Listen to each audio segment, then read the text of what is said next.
ব্যবসা বাণিজ্য করলে আজকের গরিব কালকের ধনী হতে পারে ইনশাআল্লাহ, কিন্তু সরকারি চাকরি যদি সে করে ধনী হওয়ার কোনো পথই তো খোলা নেই। আছে?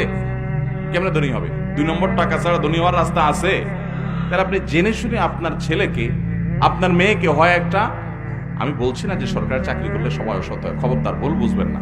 আমি ব্যক্তিগতভাবে এরকম বহু সরকারি কর্মকর্তাকে চিনি, আমার সাথে বন্ধুত্বপূর্ণ সম্পর্ক আছে, অনেক বড় বড় পদ হোল্ড করেন, কিন্তু তারা সম্পূর্ণ সৎ, আলহামদুলিল্লাহ। আমি বলছি যদি টাকা, আমি বলছি এটা যে যদি টাকাই আপনার উদ্দেশ্য হয় তাহলে সরকারি চাকরি দেখবেন কেন? আপনি দেখবেন সৎ, সৎ যদি সরকারি চাকরিও করে আলহামদুলিল্লাহ, সৎ লোকটা যদি বেসরকারি চাকরি করে তাও আলহামদুলিল্লাহ, সৎ লোকটা যদি এমনকি বেকারও হয় তবু আলহামদুলিল্লাহ।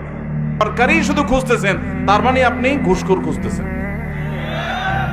আপনি খুঁজে খুঁজে শুধু সরকারি চাকরি দেখে দিবেন, এর মানে আপনি ঘুষখোর খুঁজতেছেন। আত্মসম্মান বলতে কিছু থাকা উচিত, আত্মমর্যাদা বলতে কিছু থাকা উচিত, যে আমার মেয়েটা একটা সৎ ছেলের সাথে জীবন যাপন করবে, যে ছেলেটা কখনো হারামের কাছে যাবে না।